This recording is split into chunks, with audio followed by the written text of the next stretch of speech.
Ézéchias prit la lettre de la main des messagers et la lut. Puis il monta à la maison de l'Éternel et la déploya devant l'Éternel. Ésaïe 37, 14. Nous voyons ici le roi d'Assyrie menacer et avertir le peuple de Dieu. Il envoya en même temps une lettre à Ézéchias. Après l'avoir lu, Ézéchias se rendit au temple. Il était ainsi que son peuple dans une difficulté extrême. Mais il savait que Dieu répondrait.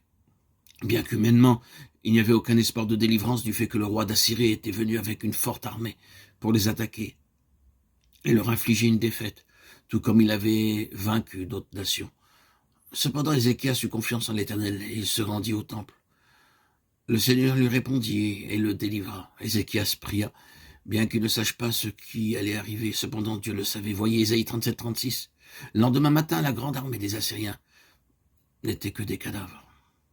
La leçon que nous apprenons est la suivante. Lorsque l'ennemi nous attaque de différentes manières, notre arme est de nous agenouiller dans la prière.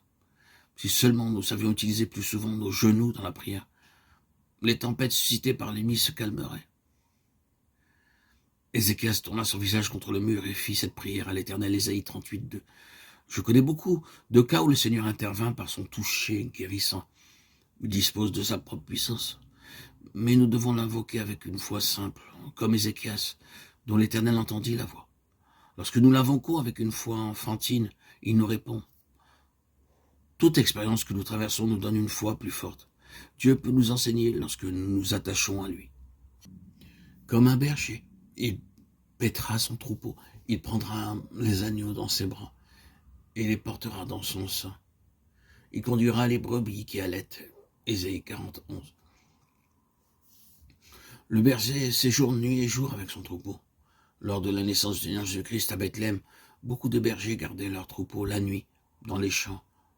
Lorsque l'ange leur apparut, le Seigneur Jésus-Christ déclara « Je serai pour vous comme un berger qui vous garde jour et nuit. » Chaque matin, le berger emmène ses brebis paître dans différents pâturages. La brebis ne mange pas d'herbe sale ou sèche. Elle désire de l'herbe tendre et verte. Psaume 23. La brebis demande une eau propre. Elle ne boira pas de l'eau sale comme le font les cochons. Le Seigneur Jésus-Christ sait exactement de quel genre de nourriture nous avons besoin pour satisfaire notre faim et notre soif. Ces paroles sont notre pâturage. Chaque matin, à midi et le soir, il nous donne sa parole. Le matin, nous recevons le plan céleste pour la journée. À midi, nous recevons la force pour ce qui reste de la journée. Et le soir, Dieu nous sonde avant que nous allions au lit.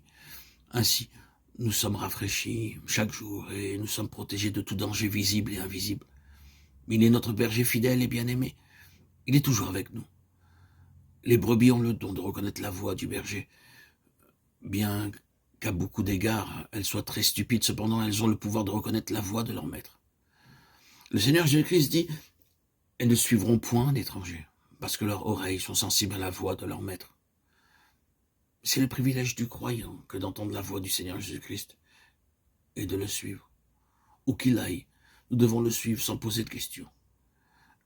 Un des pics de montagne est d'entendre chaque jour la voix du berger et de la suivre avec une pleine confiance.